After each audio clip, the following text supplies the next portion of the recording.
সবাইকে স্বাগত জানাচ্ছি আমাদের আজকের এই এক্সপ্লেনারে। কোনো ভনিতা ছাড়াই চলুন সরাসরি ঢুকে পড়ি প্রাচীন ইতিহাসের সবচেয়ে রোমাঞ্চকর আর স্পিরিচুয়াল একটা অধ্যায়। আমাদের আজকের ফোকাস হজরত ইব্রাহিম আলাইহিসসালাম এবং রাজা নমরুদের সেই ঐতিহাসিক সংঘাত। চরম প্রতিকূলতার মুখে অবিচল বিশ্বাস ঠিক কতটা শক্তিশালী হতে পারে, আজ আমরা সেটাই দেখব। তো চলুন শুরু করা যাক। নারীদের থেকে পুরুষদের আলাদা করে দাও, আর যদি কোনো ছেলে জন্ম নেয় তাকে সাথে সাথে শেষ করে দাও। স্ক্রিনের এই ভয়ঙ্কর ফরমানটার দিকে একটু খেয়াল করুন। জাস্ট ভাবুন তো, সে সময় প্রাচীন ব্যাবিলনের পরিস্থিতি কতটা ভীতিকর ছিল। একজন জ্যোতিষী যখন রাজা নমরুদকে সতর্ক করল যে এমন এক শিশুর জন্ম হতে যাচ্ছে যে তার পতনের কারণ হবে, তখন নিজের ক্ষমতা আর অহংকার বাঁচাতে সে এই নির্মম পথ বেছে নেয়। চলুন আমাদের আলোচনার প্রথম অধ্যায়টা দেখে নিই, নমরুদের অন্ধকার রাজত্ব। 1 লক্ষ, হ্যাঁ ঠিকই দেখছেন, 1 লক্ষেরও বেশি। এটা শুধু একটা খসড়া সংখ্যা না, এটা হলো একজন স্বৈরাচারী শাসকের অন্ধ ভয়ের এক নির্মম দলিল। নিজের সিংহাসন হারানোর ভয়ে নমরুদ 1 লক্ষেরও বেশি নিষ্পাপ শিশুকে তাদের মায়ের কোল থেকে কেড়ে নিয়ে হত্যা করেছিল। পুরো ব্যাবিলনে তখন মূর্তিপূজা আর অন্ধকারের রাজত্ব। আশার আলো বলতে যেন সত্যিই কিছু অবশিষ্ট ছিল না। কিন্তু অন্ধকার যত গভীর হয়, আলো ঠিক ততটাই উজ্জ্বলভাবে ফুটে ওঠে। আমাদের দ্বিতীয় অধ্যায়, অলৌকিক এক গোপন জন্ম। এই টাইমলাইনটার দিকে একটু ভালো করে তাকান। এটা কিন্তু কোনো সাধারণ গল্প নয়। নমরুদের সেই ভয়ঙ্কর নজরদারির মাঝে সৃষ্টিকর্তার ইশারায় পাহাড়ের এক ঘুটঘুটে অন্ধকার নির্জন গুহায় জন্ম হল হজরত ইব্রাহিম আলাইহিসসালামের। সেখানে তিনি সম্পূর্ণ নিরাপদে ছিলেন। ঐশ্বরিক কুদরতে তিনি স্রেফ নিজের আঙুল চুষে অবিশ্বাস্য পুষ্টি পেতেন। মাত্র কয়েক মাসের মধ্যেই তার ফিজিক্যাল এবং মেন্টাল গ্রোথ হল অভাবনীয়। এভাবে গুহার অন্ধকারে 13 বছর লুকিয়ে থাকার পর এই তরুণ ডিসিশন নিলেন, এবার তাকে বাইরের ওই ভয়ঙ্কর পৃথিবীতে পা রাখতেই হবে। তৃতীয় অধ্যায়, মিথ্যা মূর্তিদের প্রতি চ্যালেঞ্জ। এবার শুরু আসল সংগ্রাম। আচ্ছা, একটু চোখ বন্ধ করে সেন্টা কল্পনা করুন তো। প্রাচীন ব্যাবিলনের একটা গমগমে ব্যস্ত বাজার। হঠাৎ সবাই অবাক হয়ে দেখল এক নির্ভীক তরুণ তাদের সবচেয়ে পবিত্র বলে মানা কাঠ আর পাথরের মূর্তিগুলোকে রশি দিয়ে বেঁধে কাদার ভেতর দিয়ে টেনে নিয়ে যাচ্ছেন। তিনি জোরে জোরে বলছিলেন, এসো, এগুলো কিনে নাও। এরা না পারে কথা বলতে, না পারে শুনতে, না পারে কারো কোনো উপকার করতে। জাস্ট ভাবুন, পুরো সাম্রাজ্যের বিশ্বাসের ভিত্তিমূলে এটা কতটা বড় একটা ধাক্কা ছিল। তো এরপর কি হলো? ঘটনা গড়িয়ে সোজা চলে গেল রাজার দরবারে। নমরুদ তো খুব অহংকার করে বলে বসল যে সেই নাকি জীবন ও মৃত্যু দিতে পারে। প্রমাণস্বরূপ সে একজন নির্দোষকে মেরে ফেলল আর এক অপরাধীকে ছেড়ে দিল। কিন্তু হজরত ইব্রাহিম তাকে এমন এক অকাট্য চ্যালেঞ্জ ছুড়ে দিলেন যাকে বলে একেবারে মাস্টার স্ট্রোক। তিনি বললেন, আমার প্রতিপালক তো সূর্যকে পূর্ব দিক থেকে ওঠান, তুমি যদি ঈশ্বর হও তবে তাকে পশ্চিম দিক থেকে উঠিয়ে দেখাও। বলাই বাহুল্য, এই যুক্তির সামনে স্বৈরাচারী নমরুদ একদম নিশ্চুপ হয়ে গিয়েছিল। এরপর কিভাবে একটা নিখুঁত এবং সাসপেন্সে ভরা প্ল্যান এক্সিকিউট করা হয়েছিল সেটা একটু দেখে নিই।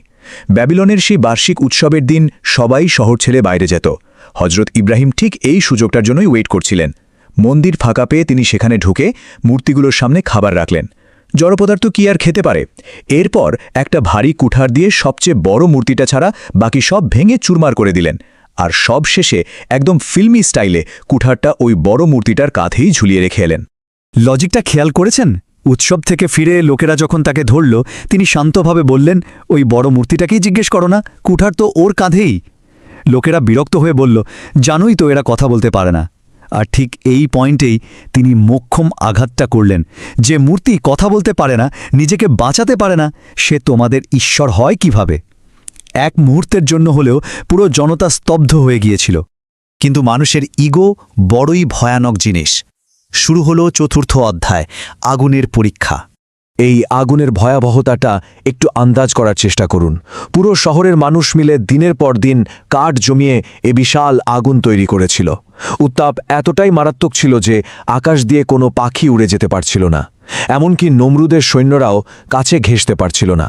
বাধ্য হয়ে তারা চরকির মতো একটা মেকানিজম বানিয়ে অনেক দূর থেকে ছুঁড়ে মারার ব্যবস্থা করল।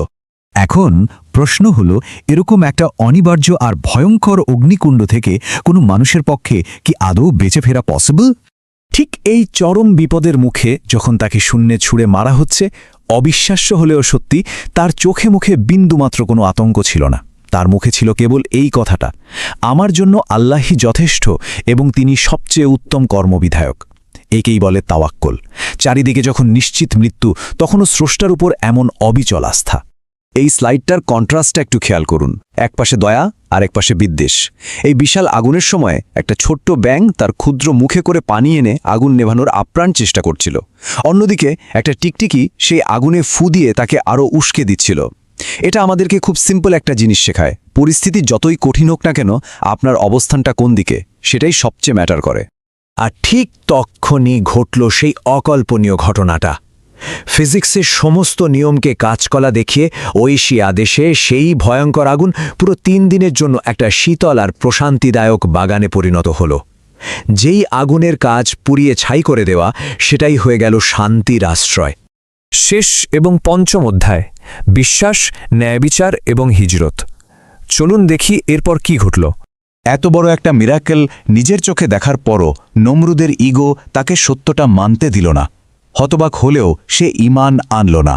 উল্টো সে নির্দেশ দিল ইব্রাহিমকে এক্ষুনি দেশ ছাড়তে হবে। এখানেই শেষ নয়, যাওয়ার আগে রাজা দাবি করে বসল যে এতদিন ধরে এই শহরে উপার্জিত সমস্ত সম্পদ তাকে এখানেই ফেলে যেতে হবে। কিন্তু এর জবাবে যে আইনি যুক্তিটা দেওয়া হয়েছিল তা ছিল একেবারে অভাবনীয়। হজরত ইব্রাহিম বললেন, ঠিক আছে, তুমি যদি আমার সম্পদ কেড়ে নিতেই চাও, তবে এই সম্পদ উপার্জনের পেছনে আমি আমার জীবনের যে মূল্যবান সময় আর যৌবন ব্যয় করেছি সেটা আমাকে ফিরিয়ে দাও। কি অসাধারণ একটা ডিফেন্স, তাই না? এই কথার পর শহরের বিচারকের আর কোনো উপায় ছিল না, তাকে ন্যায় বিচারের পক্ষেই রায় দিতে হলো। অবশেষে ব্যাবিলন থেকে প্রস্থান। কিন্তু এটা কোনোভাবেই হার মেনে পালিয়ে যাওয়া ছিল না, এটা ছিল বিজয়ের বেশে প্রস্থান। তিনি তার স্ত্রী সারা এবং ভাতিজা লুতকে সাথে নিয়ে হিজরত করলেন। আর এই যাত্রাটাই মানব ইতিহাসের অন্যতম প্রভাবশালী এক পরম্পরার সূচনা করেছিল, যা চিরদিনের জন্য বদলে দিয়েছিল পৃথিবীর ইতিহাস। তো আজকের এই পুরো আলোচনা থেকে আমরা আসলে কি শিখলাম? তাওয়াক্কুল বা অবিচল বিশ্বাসের এই চূড়ান্ত পরীক্ষা আমাদের চোখে আঙ্গুল দিয়ে দেখিয়ে দেয় যে সত্যিকারের ক্ষমতা কখনোই কোনো অহংকারী স্বৈরাচারী রাজা বা জড় পদার্থের হাতে থাকে না।